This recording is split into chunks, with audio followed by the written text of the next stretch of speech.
On April 20th, Antipope Francis sent a message to Abuna Matthias, the patriarch of the schismatic Ethiopian Orthodox sect. Speaking of those who have recently been killed, Antipope Francis wrote, quote, "It makes no difference whether the victims are Catholic, Copt, Orthodox, or Protestant. Their blood is one and the same in their confession of Christ." End quote. According to Antipope Francis, it, quote, "makes no difference whether someone is Catholic, Protestant, or, quote, Orthodox." This, of course, is more blatant heresy from the Antipope. It's another public rejection of the defined dogma outside the Catholic Church, there is no salvation, a dogma that has been defined numerous times.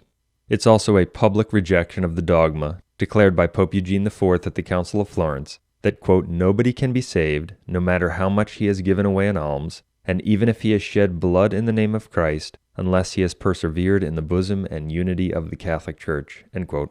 According to the Catholic Church, it makes all the difference whether someone is Catholic, Protestant, or an, quote, Orthodox schismatic. As Pope Pelagius II taught in 585, quote, "Those who were not willing to be at agreement in the Church of God cannot remain with God. Although given over to flames and fires, they burn, or thrown to wild beasts, they lay down their lives. There will not be for them that crown of faith, but the punishment of faithlessness, not a glorious result of religious virtue, but the ruin of despair. Such a one can be slain, he cannot be crowned." End quote. That's what people who profess the true faith hold and teach. But to the heretic Antipope Francis, it makes no difference whether one believes in Catholic teaching, whether one accepts the papacy, etc. That's because he's not a Catholic. To realize just how wicked his heretical statement is, consider this. Francis is teaching that it makes no difference whether one sheds his blood for the Catholic faith, the true faith, or whether one is a Protestant who holds that the papacy is evil and that the Eucharist is idolatrous, and goes to his death for that version of, quote, Christianity. No, blood shed by heretics who deny and pervert the true faith is not one and the same as blood shed by the true faithful. Heretics can be very dedicated to their heresies, even to the point of being willing to shed blood for them, and it won't profit them anything. That's why Francis's false teaching on this issue is a horrible heresy and blasphemy. Francis's statement proves once again what has already been well established, that he holds the Catholic faith to be meaningless. His statement is also more infallible proof that he's not the Pope, but a manifestly heretical, non-Catholic anti-Pope.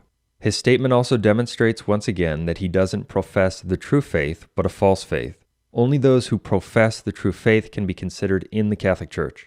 The fact of the matter is that not only does Antipope Francis hold that it makes no difference whether someone is Catholic, but everyone who obstinately accepts him takes a position that amounts to the same. For, as our material proves, if you hold that the Vatican II sect is the Catholic Church, you end up, inescapably, professing that dogmas on the papacy, on salvation, on church unity, on the magisterium, on infallibility, etc., don't need to be accepted in order for a person to be in the Catholic Church, and that the external public denial of those dogmas actually constitutes the public profession of the true faith.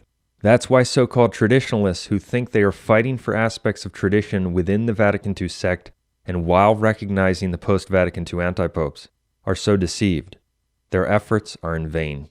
St. Ignatius, quote, "Do not err, my brethren. The corrupters of families will not inherit the kingdom of God. And if they who do these things according to the flesh suffer death, how much more if a man corrupts by evil teaching the faith of God, for the sake of which Jesus Christ was crucified? A man so foul will depart into unquenchable fire, and so also will anyone who listens to him."